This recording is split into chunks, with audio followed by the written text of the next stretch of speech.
Ok,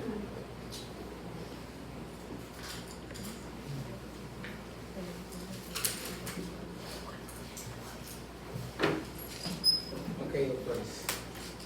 Vamos a hacer una retroalimentación de lo que ya hablaron ustedes, pero es importante que sepamos todo lo que hablamos de pelvis o todo lo que vamos a hablar acerca de pelvis. Bueno, la pelvis es una jaula protectora, escuchen muy bien, una jaula protectora que da soporte a los elementos más nobles que tenemos en el cuerpo humano. Principalmente da soporte mecánico, articula los miembros inferiores a la porción inferior del tronco y permite la parte importante de la biomecánica de la microgestación. Pero la jaula esta jaula protectora de elementos nobles, da acogida o da protección a elementos importantes como vejiga, uretra, útero, anexos en el caso de la mujer, partes del intestino del colon sigmoide, del recto, como vemos acá, y lo más importante de los vasos sanguíneos ilíacos, principalmente ilíaco externo y ilíaco interno, que van a dar irrigación principalmente a todos los miembros inferiores y especialmente a la parte de la pelvis, ¿no? Entonces, esas son las funciones importantes de la pelvis como tal. Anatómicamente, la pelvis como tal está formada por dos estructuras de huesos principalmente, junto con un hueso central. Estos huesos de cada lado se conocen con el nombre de coxales. Los coxales están formados por tres huesos específicamente: el ilíaco, que es la parte superior, el isquio, que viene hacia acá, y el pubis. Ilíaco, isquio y pubis, entre los cuales, juntos los tres, forman esta cavidad llamada o conocida como acetábulo y el agujero obturatriz. Entonces, este hueso coxal, repito, formado por el isquio y el pubis, se llama coxal, que junto con el coxal derecho, con el coxal izquierdo y unido a la última porción de la columna vertebral, que es el sacro y coxis, va a dar como resultado esta gran caja conocida con el nombre de pelvis. Entonces, los huesos ilíacos, o con los coxales principalmente, junto con el sacro y el coxis, van a dar esta forma de la pelvis, esta caja o esta jaula que protege a la parte o a las estructuras específicamente nobles a ese nivel. Las articulaciones, el acetábulo, donde se articula la cabeza femoral formando la articulación de la cadera, que es otro término importante, que va a dar parte al aparato locomotor principal de un paciente, de una persona. Entonces, estamos claros con los tres huesos que forman. Entonces, no hablamos de ilíaco y pubis, sino de coxal, hueso coxal derecho, hueso coxal izquierdo, a su vez formado por el ilíaco, el isquio y el pubis. ¿Estamos hasta ahí bien? Sí, seguimos. Perfecto. Anatómicamente adelante. Y es importante ver, que lo vamos a ver más adelante, este orificio redondeado que tenemos en el centro, llamado, ¿cómo se llama? Anillo pélvico. Anillo pélvico, perfecto. El anillo pélvico es importantísimo porque lo vamos a tener presente para las lesiones de la pelvis. Entonces, tenemos que la cintura pélvica, principalmente el anillo pélvico, que es todo de color azul, ya formado básicamente por los huesos coxales, todos los huesos coxales forman parte, y aparte el sacro y el coxis. Entonces, este anillo pélvico debe estar compuesto por huesos ilíacos, que es el pubis, isquio y el ilio, y el sacro coxis, que es la última porción de la columna vertebral. ¿Ya?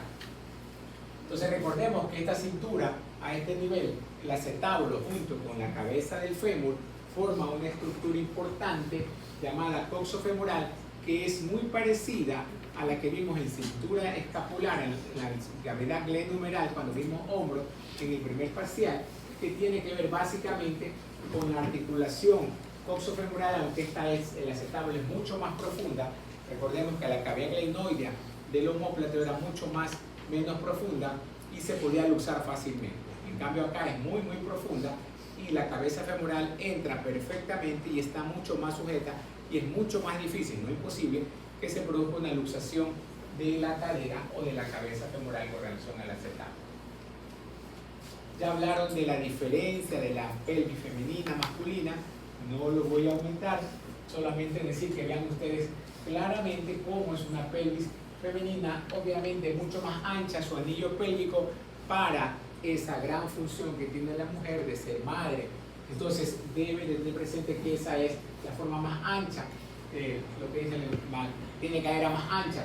En cambio el hombre tiene una cadera mucho más delgada, mucho más fina a ese nivel. Y filogenéticamente formada, un poco más gruesa que el de la mujer, formada para hacer grandes actividades, sobre todo de tipo manuales. Recordemos que durante muchos años, aunque ya eso ya es cada vez menos, el hombre es el que ha sido la persona encargada de salir a trabajar y a ganarse el sustento diario, y por eso su pelvis, que va a ser mucho más gruesa, mucho más fuerte, va a estar encaminada a soportar este tipo de inclemencia. Y de la mujer, como supuestamente digo, sale, se queda en su casa cuidando a los niños o a la casa, pues definitivamente su pelvis es mucho más delgada y mucho más ancha, preparándose para su maternidad.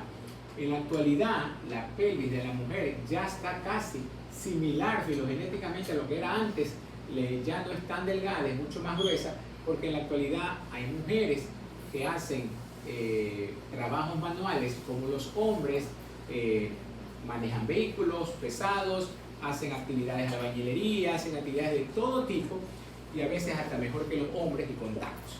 ¿Okay? Entonces, punto para las mujeres definitivamente. Bien. Ok. Y ya hablamos de que anatómicamente se relaciona con diferentes grupos de vasos importantísimos. En la mitad pues tenemos parte de la aorta abdominal que se divide en huesos ilíacos, en arterias ilíacas, tanto primitivas como luego arterias ilíacas internas y externas, plexos sacros neurológicos nerviosos, recto, vejiga, uretras membranosas, genitales internos y externos, tanto masculinos como femeninos, que pueden verse afectados en una lesión grave e importante de una fractura a ese nivel. Biomecánicamente la pelvis está constituida por dos semicírculos. Si nosotros nos ponemos a relacionar un corte de la pelvis, acá está el sacro, acá está el pubis, la sínfisis púbica unida, y acá tenemos los dos huesos coxales, ¿no? Entonces, un semicírculo externo, que llamamos nosotros anillo pélvico externo, o el interno, que es el que más nos interesa para dar el tratamiento respectivo a este nivel.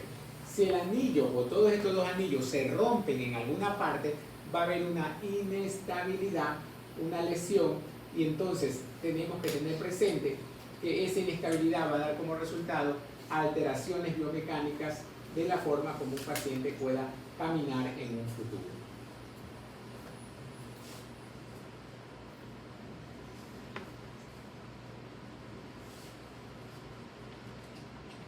La pelvis está estabilizada por un sinnúmero de ligamentos estabilizadores, de los cuales tenemos muchos, los sacroiliacos, como vemos en este caso dorsales, ligamentos sacroespinosos, sacrotuberosos, procesos falciformes, sacrococcígeos, que son los que dan estabilidad perfecta a la pelvis. De todos estos ligamentos, el número uno más importante es el ligamento sacroespinoso. ¿Y por qué el sacroespinoso? Porque este ligamento es muy pequeño, pero actúa como una especie de puente sosteniendo totalmente la pelvis y dándole la mayor estabilidad posible. En primer lugar, sacroespinoso.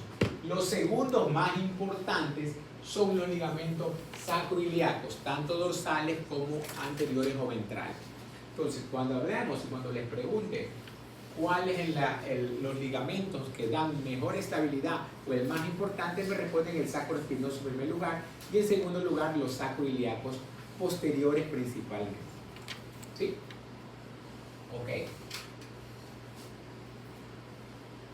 Pero y estos de aquí dan estabilidad perfecta y los lumbares también a la pelvis como tal, ¿no?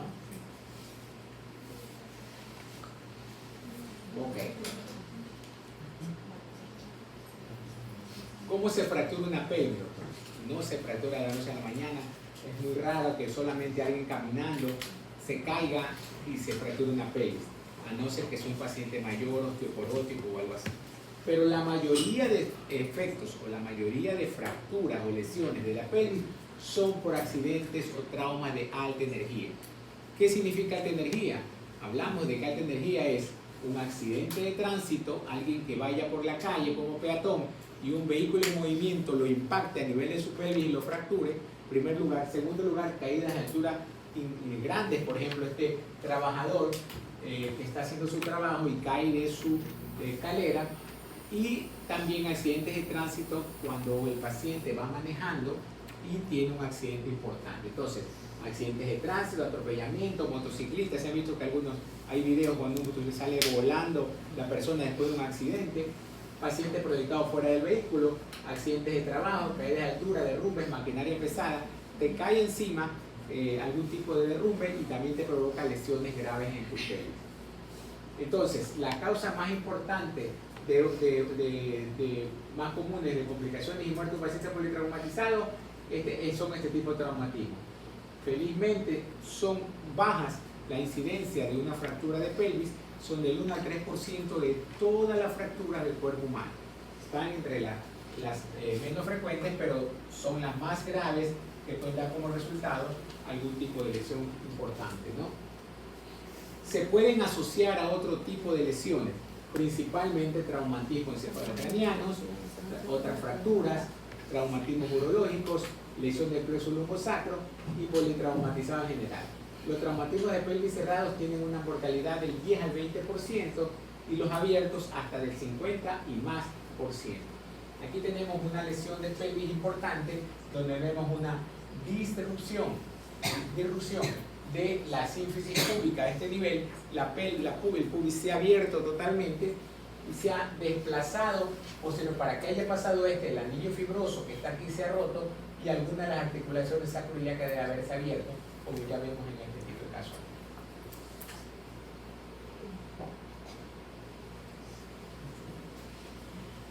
Decía, hay mecanismos de baja energía en pacientes mayores, como por ejemplo esta señora mayor que se cae de la cama y provoca una caída de altura corporal que nosotros llamamos son traumatismos menores y que puede provocarse a lo mejor un TAIL A nada más y no provocar un TAIL B o peor un TAIL C, ¿no? Pero el mecanismo indirecto que se puede dar son accidentes de alta energía, accidentes en vehículos, ya dijimos, y caídas como por ejemplo esta gran altura que tenía que piensa que se va a lanzar de la piscina en ese momento. Y hablamos de la clasificación de TAIL. Esta es la que quiere que ustedes tienen que presentármela y se la voy a preguntar, que se dividen en estables e inestables. Perfecto. TAIL A, TAIL B, TAIL C. Así la vamos a denominar. Las TAIL A son estables, las TAIL B son fracturas que tienen inestabilidad, miren la pelvis así, rotacional, y la TAIL C es rotacional y vertical. Entonces las tres son las más importantes que vamos a ir viéndolas. Ya lo mencionaron ustedes, pero se las voy a explicar a mi manera. ¿Cuáles son las TAIL A? No me interesa tanto que el A1, A2, A3, porque no les voy a preguntar clasificación, pero tienen que tener claro ustedes cuándo es una TAIL A. Una TAIL A es una fractura que no altera, doctores, miren acá un ratito, no altera la estabilidad del anillo pélvico. Eso significa que el anillo pélvico, que tiene la forma redondita y simétrica, se mantiene de esa misma manera. Entonces son fracturas que no afectan este anillo pélvico, la estabilidad, y son fracturas, por ejemplo, en esta parte roja, de todo el hueso ilíaco, del hueso ilíaco, de las ramas isquiopúbicas, o también fracturas transversales del sacro, que son fracturas que no afectan en lo más mínimo la total estabilidad del anillo pélvico como tal. Entonces, esas son TAIL A. Cuando les pregunte cuál es una TAIL A, no afecta la estabilidad del anillo pélvico. Por ejemplo, fracturas ilíaco, derrames isquiopúbicas, fracturas de sacro. Otros tipos de TAIL A, en las cuales pues, hay fracturas de derrame isquiopúbica, hueso ilíaco y también fracturas del sacro o el sacrocoxis, que es una tipo A3, pero todas ellas las encasillamos como TAIL A, nada más.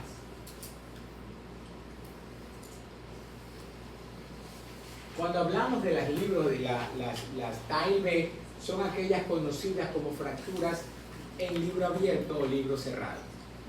Lo que a veces no hacen los estudiantes de medicina, ¿no? Abrir los libros o cerrarlos. Entonces, es una fractura que después de haber habido un traumatismo importante, se rompen los ligamentos sacroespinosos, sacrotuberosos, sacroiliacos y van a dar la que la pelvis, que normalmente está así, se abra completamente. Lesión típica TAI B en libro abierto, inestabilidad rotacional de la pelvis. Es una lesión en libro abierto, puede haber diastasis en la sínfisis púbica y una alteración o totalmente pérdida del anillo pélvico, de la congruencia, de la regularidad que tiene el anillo pélvico en sí. ¿Ok? Tipo TAI B. Otro tipo de TAI B, anillo pélvico totalmente inestable, fractura o lesiones de las sacroiliacas. Lo vemos claramente también que ha habido una disrupción de la sínfisis púbica. Tipo TAI B. Inestabilidades rotacionales.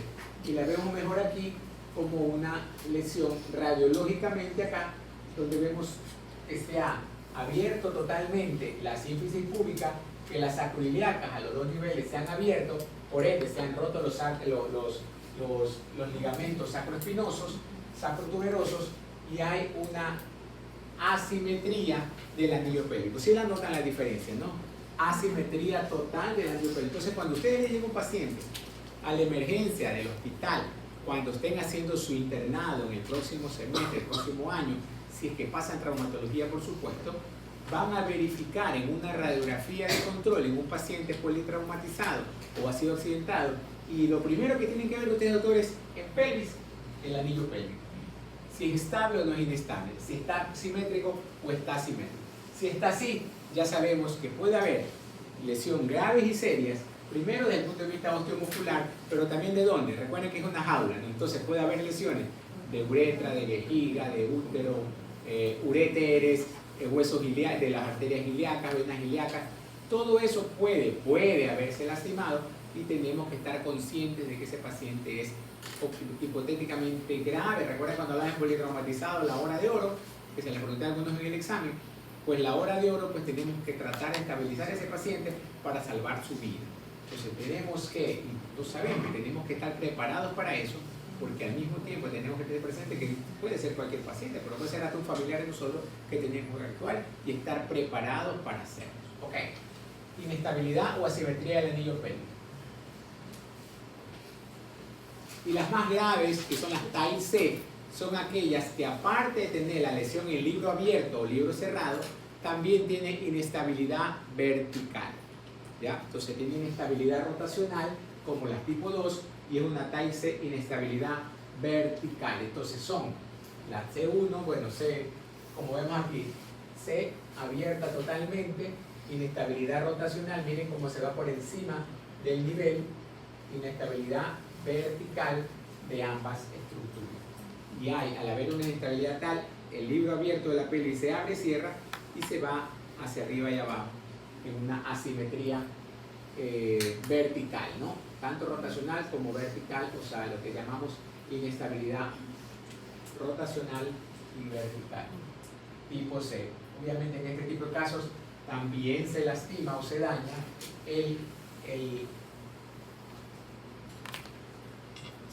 se dañan los ligamentos y los músculos y todo eso.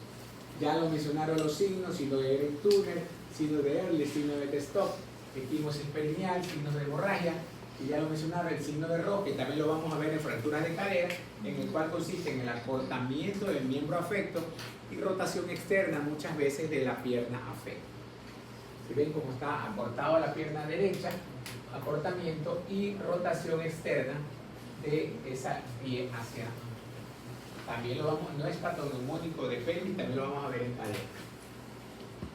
Palpamos prominencia ósea, integridad del anillo pélvico, la estabilidad clínica de la pelvis. La paciente está acostado en la camilla y nosotros le hacemos maniobras para ver si la pelvis se abre, se cierra, se pone inestable o no. Evaluación urogenital, si el paciente hay que ponerle sonda vesical para determinar uretrorragia, si hay una hematuria macro microscópica. Evaluación neurovascular del paciente, tanto rectal, la maniobra típica de San Martino, que también la hablamos así. Maniobras a realizar, que ya la vamos a ver más o menos. Esto lo podemos hacer fácilmente en la emergencia del hospital, ¿no? ¿Cómo podemos examinar a un paciente? Vemos en la letra A si está el paciente, si le hacemos una inestabilidad tanto rotacional como que cerramos la pelvis y como que abrimos la pelvis, o abrimos o cerramos. Ahí en la A estamos abriendo la pelvis y en la B estamos cerrando la pelvis para verificar y confirmar si hay una lesión o no en libro abierto. Y esta es para verificar en la AB si hay una inestabilidad tanto vertical, en la cual pues hacemos una pequeña tracción y vemos como que se desencaja la pelvis ligeramente de un lado o del otro lado, así de esta manera. Fácilmente podemos hacer estudio clínico a ese nivel. Hay otro tipo de signos, sobre todo para ver neurológicamente el estado principal del paciente, cómo está. Difícil ponerlo en cuadro en ese momento, pero sí vamos a ver lesiones como esta, que es un gran sangrado a nivel rectal o vaginal que puede existir debido a las lesiones de vísceras a ese nivel, ¿no?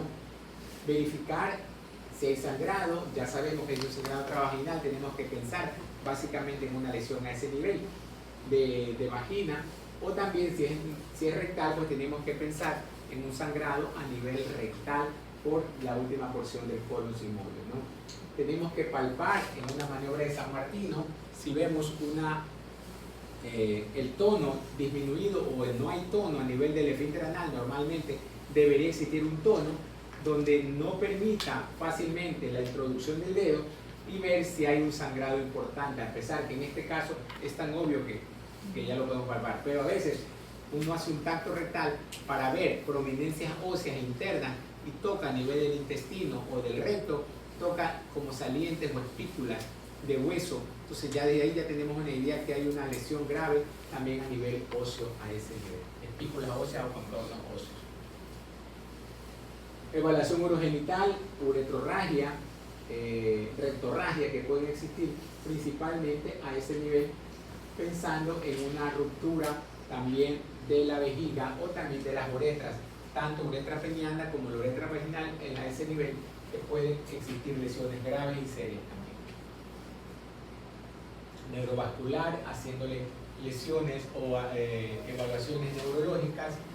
Hay una lesión llamada de Morala-Valey, que son hematomas principalmente frecuentes que se dan, solo como un ejemplo. Y el diagnóstico sigue siendo, o debe ser el gol estándar, la radiología, doctor. La radiología siendo un diagnóstico con una simple radiografía AP del pelvis. Miren al paciente cómo está. El rayo va de arriba hacia abajo, perpendicularmente, para lograr ver la lesión a nivel de la pelvis. Un rayo vertical de arriba hacia abajo, logrando ver cómo se ve la pelvis de esta manera. ¿Cómo la vimos hacer? Miren la radiografía de la derecha. ¿Cómo ven ese anillo pélvico? ¿Simétrico o asimétrico? Asimétrico. Muy bien. Entonces, ¿qué TAI podría ser esa persona? Solo para hacer un error. Muy bien, un TAI 2. Y si digo TAI A, no será, ¿no? ¿Por qué? Porque el anillo pélvico. Exactamente. Puede ser C también. Pero no está la inestabilidad. ¿Da la impresión o no? Miren que parece que la hemipelvis derecha estuviera un poquito más alta que la izquierda. Así que también nos podría hacer pensar que podría ser una TAI C. Okay. Entonces, radiografía antero-posterior del pelvis principal, y vemos aquí el anillo pélvico que tanto hemos hablado. Entonces, el anillo pélvico normalmente debe estar totalmente simétrico, redondeado, y que debe tener su estructura simétrica como una pequeña manzana a ese nivel así, ¿no? Entonces, una radiografía normal. Una radiografía, ¿cómo vemos una pelvis en una radiografía cuando el paciente nos llega a la emergencia y vemos ese anillo pélvico? Obviamente vemos el resto, ¿no? También vemos ilíaco, isquio, pubis, pero tenemos que verificar el anillo pélvico para ver si hay una inestabilidad tipo TAI B o TAI C en un traumatismo de este tipo. Grábense en esa imagen siempre de la pelvis, cómo se ve y cómo sería alterada. Hay dos proyecciones más que son importantísimas en pelvis. La que nosotros conocemos como de entrada y de salida, que el inglés, que el inglés, entrada y salida. ¿Qué significa? Céfalo-caudal, entrada significa que un ángulo más o menos de 60 grados, el rayo va de cabeza hacia pies, así. de cabeza hacia pie, céfalo-caudal o de entrada, por ahí entra, de entrada. Esa es básicamente para ver articulaciones sacroiliacas, cuerpo del sacro y alguna lesión del sacro. Vamos a ver imágenes parecidas a estas. Y esa es la radiografía céfalo-caudal. AP de pelvis son proyecciones llamadas también de Judet, son céfalo-caudales o de entrada, o también llamadas en inglés. Miremos esas radiografías. ¿Qué les parece esos anillos pélvicos? Cuéntenme. Vamos en orden. El de arriba a la izquierda. ¿Está simétrico o asimétrico? ¿Cómo está?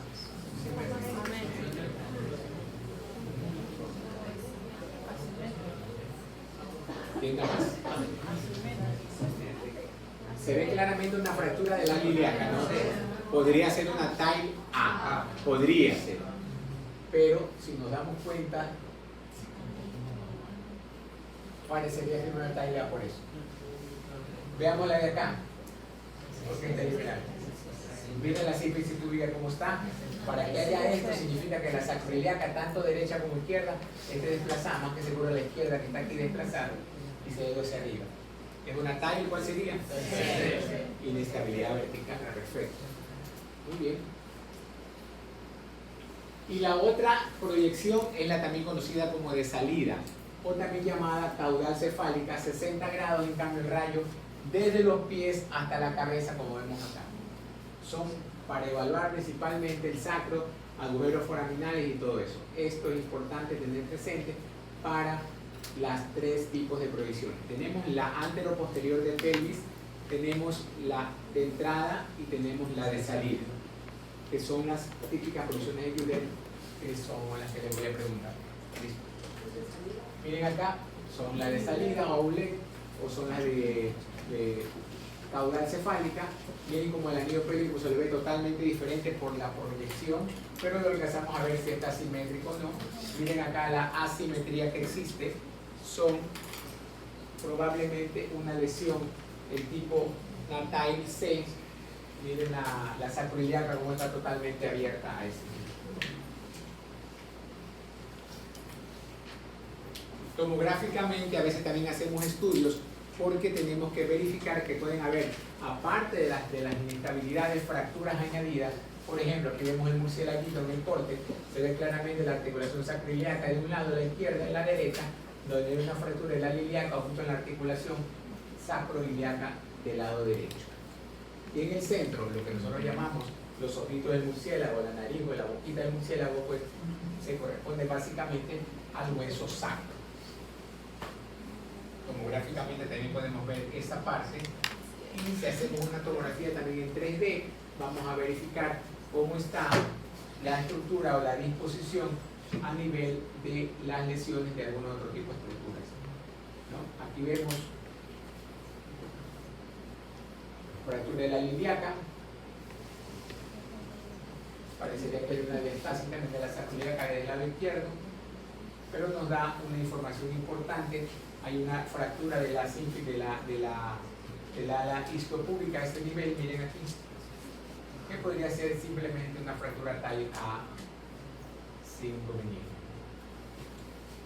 Miren acá se ha hecho en examen una uretrocistografía para verificar si hay un sangrado a nivel de la uretra hacia arriba. En este momento, aquí la sínfisis púbica de la uretra justamente pasa por el centro, y cuando hay una lesión hace esto, como que la comprime y la puede romper, y hacen lesiones, en este caso extravasaciones de orina, con unas grandes lesiones o fístulas que pueden provocar que haya que hacer reconstrucciones de la uretra para poder lograr mejorarla, tallas vesicales para hacer evacuaciones. Pero es importante tener presente, miren acá la sacroiliaca está abierta completamente por ruptura del ala del murciélago. ¿Cómo manejamos esta fractura, no? Hay varias cosas que tenemos que llegar. En el momento que llega el paciente del accidente, como hace normalmente hematomas retroperitoneales, hace sangrados, tenemos que mantener vía permeable, recordemos el politraumatizado ABCDE, valorar lesiones asociadas, control de hemorragias, control de ventilación. Colocamos este tipo de pantalones o fajas anti-shock, que son básicamente para apretar o ajustar la pelvis de esta manera para que se logre disminuir el sangrado. Eso lo podemos hacer, miren acá como se ve en la parte de arriba, con estas fajas anti-shock que se llaman, para lograr disminuir el sangrado que puede existir.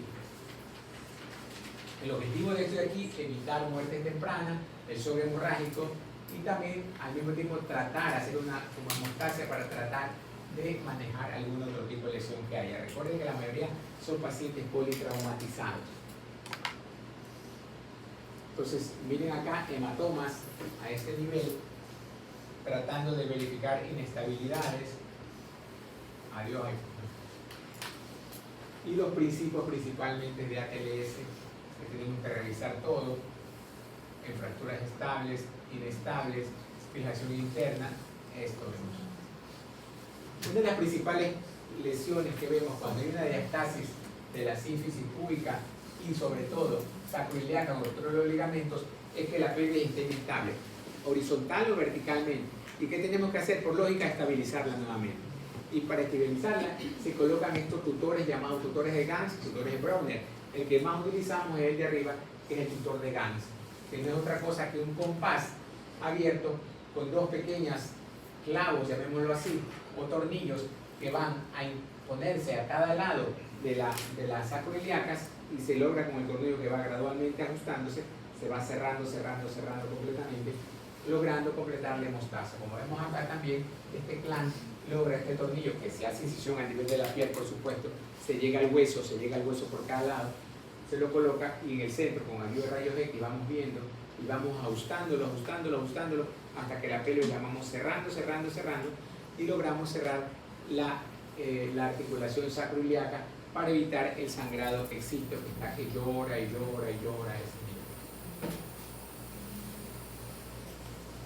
Y una vez que ya hemos hecho, primero salvarle la vida al paciente como emergencia, colocado el clan de Ganz, todo eso, pues ya podemos hacer un tratamiento definitivo a los 2, 3, 5 días, una semana, cuando le hemos estabilizado, ya un tratamiento definitivo donde podemos colocar unas barras sacras para tratar de estabilizar totalmente la parte posterior de las sacroiliacas y la diastasis púbica se coloca una placa o una osteosíntesis con una placa especial, una DCP de 4 o 5 orificios para dar estabilidad a la misma. Miren, así estaba antes, así está ahora, así estaba antes las sacroiliacas abiertas, se le estabilizó totalmente a ese nivel.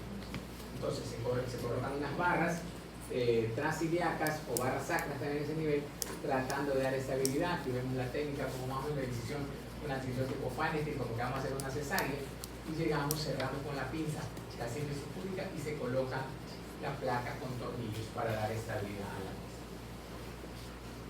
Esto posterior, cuando ya el paciente, ya hemos salvado su emergencia y hemos intentado mejorarlo. Barras sacras, miren cómo se ve según la tomografía, pues se le ha visto el ala totalmente abierta del lado derecho y tratamos de volver a estabilizar por medio de las barras sacras, ¿no?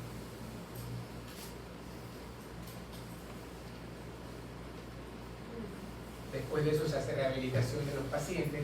Tenemos que ver las complicaciones importantes donde hay inmediatas, donde puede haber muerte por hemorragia, shock hipovolémico, lesiones vasculares, lesiones del aparato respiratorio visceral, o también hay lesiones tardías o mediatas después cuando hay muerte por sepsis, tromboembolismo pulmonar y venoso, necrosis de tejidos, y tardías cuando hay trastornos en la marcha, el paciente puede que no quede bien y quede con lesiones con discrepancia en miembros inferiores, trastornos sexuales tipo dispareunia, secuelas neurológicas, dolor en la región anteroposterior, sobre todo en la marcha, y son complicaciones que pueden existir en todos estos pacientes.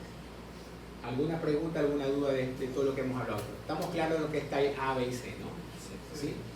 El anillo pélvico, ¿cómo lo vemos? Estamos en capacidad de ver una radiografía en emergencia del hospital que nos toque, en el internado, y diagnosticar una asimetría.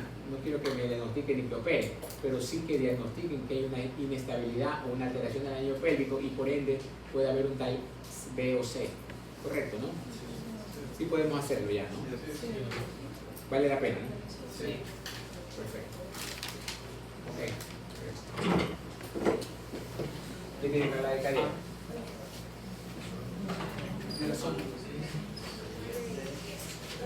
tempranito.